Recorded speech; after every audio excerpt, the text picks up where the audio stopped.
Arkadaşlar merhaba. Piyasa gerçekten çok kötü durumda. Aslında bu bir alım fırsatı diye değerlendirebiliriz. Ben düşüşleri seven biriyim. Umarım zararda değilsinizdir. Şimdi arkadaşlar asıl konumuz margin bölümündeki hesap makinesinin kullanımı.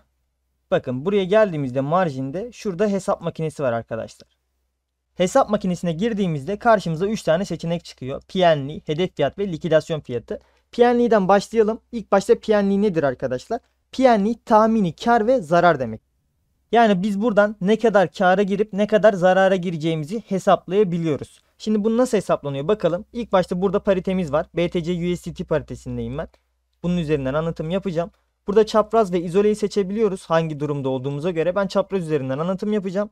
Yine marjinal ve sat kısmı var arkadaşlar. Biliyorsunuz bu hesap makinesi sadece borç alırken kullanılabiliyor. Yani borçlu işlem yaptığımızda bir hesaplama yapabiliyoruz. Çünkü risk oranı bundan sonra oluşuyor. Yani siz burada borç almadan bir hesaplama yapamazsınız. Ekstra olarak da borç aldığınızda artık al ve sat işlemleri ne demiştim? Long ve short işlemlerine dönüşüyor.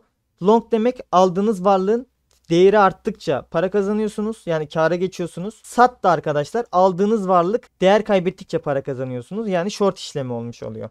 Şimdi gelelim al kısmına. Al kısmından anlatımı yapalım. Burada bir takım terimler var PNL ROE şeklinde. İlk başta giriş fiyatından başlayalım. Giriş fiyatı arkadaşlar varlığımızı aldığımız fiyat. Biz diyoruz ki Bitcoin 30 bin dolarken ben varlık aldım. Çıkış fiyatı da bunu satmak istediğim fiyat. Ben diyorum 40 bin dolara geldiğinde ben bunu satayım. Çünkü 30 bine düşüyor, 40 bine de geri çıkıyor. 40 binden ben bunu satayım. Hatta 40 yapmayalım. 35 bin dolar olsun arkadaşlar.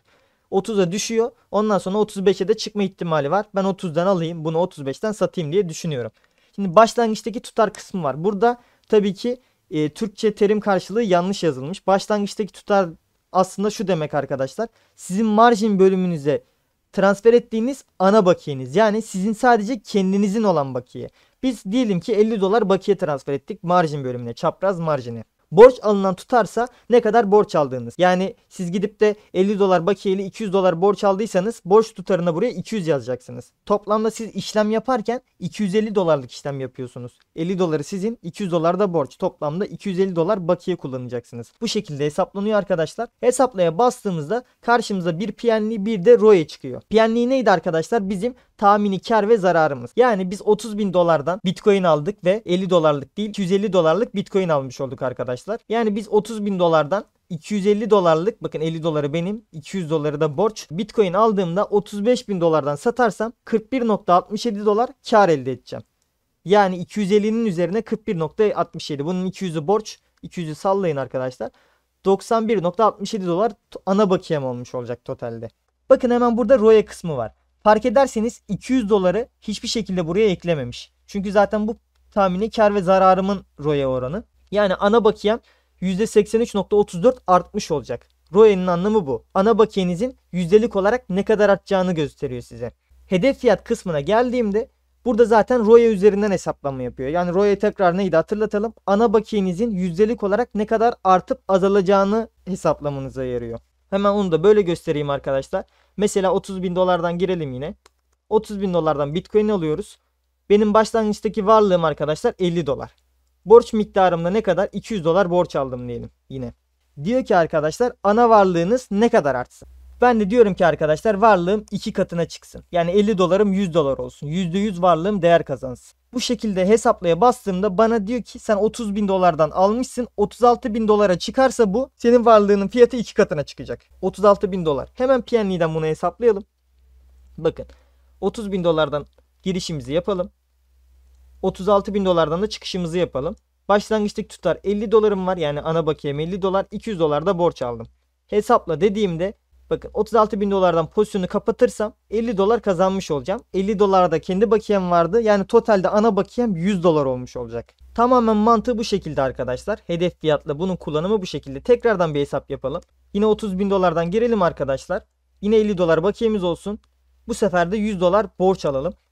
Şimdi tekrardan diyelim ki arkadaşlar benim varlığım 2 kat değer kazansın. Yani %100 değer kazansın arkadaşlar. Bu sefer hesaplaya bastığımda bu sefer 40 bin dolar rakamı çıktı. Niye arkadaşlar? Çünkü şundan dolayı ne demiştik biz? Biz bu işlemlere girerken 50 dolar kendi bakiyemiz vardı. Bir de ekstra borç aldığımız miktar var. Bu hepsini beraber kullanıyoruz. 50 dolar kendi bakiyemiz var. 100 dolar da borcumuz var. Toplamda biz 150 dolarla işlem yapıyoruz. Az öncekinde toplamda 250 dolarla işlem yapıyorduk. Yani ana mantığı bu. ROE'de bizim ana bakiyemizin, sadece kendimizin olan bakiyemizin yüzdelik olarak ne kadar artacağını hesaplamamıza yarıyor. Eğer ki ben varlığım 10 kat değer kazanacak deseydim, mesela şunu yine 200 yapalım. Yaptığımda arkadaşlar 30 bin dolardan 90 bin dolara çıkarsa benim varlığım 10 kat değer kazanmış olacak. Tabii ki borç aldığım miktarı arttırarak, mesela yapalım 750 dolar borç alalım arkadaşlar. Bu sefer de bakın 48.750 dolara geldiğinde benim varlığım 10 katına çıkmış olacak. Çok borç aldım. Bu sefer de daha yakın bir rakamda param 10 katına çıkmış olabiliyor. Tabii ki çok borç aldığım için bunun bir risk oranı ortaya çıkmış oldu. Bunu da likidasyon fiyatı ile hesaplıyoruz. Bakın aynı şeyi burada hesaplayalım. Yine burada giriş fiyatı kısmı var. Yani varlığı aldığımız fiyat. 30 bin dolara geliyorum. Şöyle olsun. Burada tabii Bitcoin miktarı mı yazmış? Aynen. 0.01 Bitcoin alalım arkadaşlar. Hatta 1 Bitcoin alalım biz direkt. 1 Bitcoin ne kadar? 30 bin dolar. Bizim elimizdeki bakiye ne kadar olsun arkadaşlar? 2000 dolar bakiyemiz olsun. Hesapla dediğimde bakın bana bir fiyat verdi. Likidasyon fiyatı. Yani bende 2000 dolar bakiye varken Bitcoin'in fiyatı da 30 bin dolarken bir Bitcoin ile işlem yaparsam, bakın burada bana diyor ki aldığım borç miktarı, benim 2000 dolar bakiyem var. Bitcoin'in fiyatı da 30 bin dolar. Yani ben bu işlemi yapabilmek için 28 bin dolar borç almam gerekiyor. Bunu hesaplarsam 29.400 dolara düştüğünde Bitcoin ben likide olacağım diyor. Yani bütün varlığımı Binance tahliye edecek. Çok riskli bir olay. Ana varlığımı arttırırsam mesela 15 bin dolar yapalım. Bu sefer de likidasyon fiyatım çok daha uzak olacak. 30 bin dolardan 15.750'ye düşerse normal şartlarda benim likide olmam lazım. Ama biliyorsunuz ki margin bölümünde likidasyon bu şekilde hesaplanmıyor arkadaşlar. Ya tabii likidasyon fiyatı böyle hesaplanıyor ama likide işlemi bu şekilde olmuyor. Margin bölümünde çapraz marjin ya da izole marjine geldiğimizde bir risk oranı olgusu var. Bu risk oranı nasıl hesaplanıyordu arkadaşlar? Üzerine tıkladığımızda da yazıyordu zaten. Toplam varlığımız bölü, bakın borç miktarı dahil. Toplam varlığımız bölü borç miktarımız. Yani bu ne demekti? Bir önceki videomu açarsanız zaten çok daha iyi anlayacaksınız. Bizim 50 dolar bakiyemiz var. 200 dolar borç aldık. Toplam varlığımız ne kadar olmuş oldu? 200 artı 50'den 250 dolar olmuş oldu. 250 bölü 200 yapıyoruz arkadaşlar. Aldığımız borcu bölüyoruz ve risk oranımızı hesaplamış oluyorduk değil mi? Şimdi biz bunun likidasyon fiyatını kendimiz hesaplayacağız arkadaşlar. Hesap makinesini kullanmayı artık öğrendik. Alım satımlar kısmına gelelim. Marjine tekrar tıklayalım ve buradan hesap makinemizi açalım. Şimdi likidasyona gelelim arkadaşlar. Ben şuradan hesap makinesini açmak istiyorum. Şu şekilde hesap makinesini yanıma aldım. Şimdi normalde ne demiştik? Bizim 50 dolar bakiyemiz vardı. 200 dolar da borç aldık. Toplamda margin bölümündeki bakiyemiz 250 dolardı. Risk seviyesi nasıl hesaplanıyordu? Toplam borç dahil bakiyemiz bölü borç miktarımızdı. 200'de borç almıştık. Böldüğümüzde bizim risk oranımız 1.25 olmuş oluyor. Zaten bunu bir önceki videoda detaylı olarak gösterdim canlı anlatımını. İsterseniz o videoma bakabilirsiniz dostlar. Margin bölümünde likidasyon nasıl oluyordu arkadaşlar? Risk oranınız 1.1'e düştüğünde bakiyeniz tahliye oluyordu. Likidasyon fiyatımız neydi? Şuradan tekrardan bakalım. SKL değil de bunu BTC'ye çevirelim. BTC USDT. Çaprazda olsun. Giriş fiyatımız 30 bin dolar olsun. Diyelim ki biz 0.01 Bitcoin aldık. Bakiyemiz bakın 0.0 Bitcoin 300 dolara denk geliyormuş. Yani benim 300 dolarım varsa borç almış olmayacağım. Yani hiçbir borç alınmadığından dolayı likidasyon fiyatı oluşturulmaz diyor. Eğer ki 299 yazarsam arkadaşlar 1 dolar borç almış olurum ve bir likidasyon fiyatı hesaplanır. Bakın 30 bin dolardan 105 dolara düşerse likide olacağım tarzında bir ibare çıkıyor burada. Tabii ki bu böyle değil. Tabii bunun nasıl hesaplandığını göstereceğim şimdi. Diyelim ki biz 0.1 Bitcoin alalım. Ne kadarmış? Şunu da silelim bir. Bu da 3000 dolara denk geliyormuş. Bizim ne kadar bakiyemiz olsun? 100 dolar bakiyemiz olsun. 100 dolar olmaz da 500 dolar olsun. Çok fazla borç olmasın. 500 dolar kendi bakiyemiz var. 2500 dolar da borç almışız. Hesapla dediğimde likidasyon fiyatı bakın 30 bin dolardan 26.250'ye düştüğünde beni likide edecek. Hemen buradan bir hesaplama yapalım arkadaşlar. Bakın bizim 500, 2500 de borç aldık. P&L kısmına geldim. Şimdi giriş fiyatımız ne kadardı? 30 bin dolardı. Çıkış fiyatımız ne kadardı? 26.500. Benim kendi bakiyem 500'dü. 2.500 de borç almıştık değil mi? Hesapla dediğimde 350 dolar zarara giriyormuş. Yani 350 dolar zarar ne demek arkadaşlar? Bizim ana bakiyemiz 500. Eksi yapıyorum. 350 yaptığımda benim ana bakiyemden 150 dolar kalmış oluyor. Yani %70 değer kaybetmiş oluyor benim ana bakiyem. Peki risk oranım %70 değer kaybetmesine izin verir mi? Buna bakalım şimdi arkadaşlar. Nasıl hesaplanıyordu? Bakın 350 dolar kaybettiğinde bende 150 dolar kalıyordu değil mi? 150 artı 2500 dolar borç almıştık. Eşittir yaptığımda 2650 çıkıyordu. Toplam bakiyemiz bu.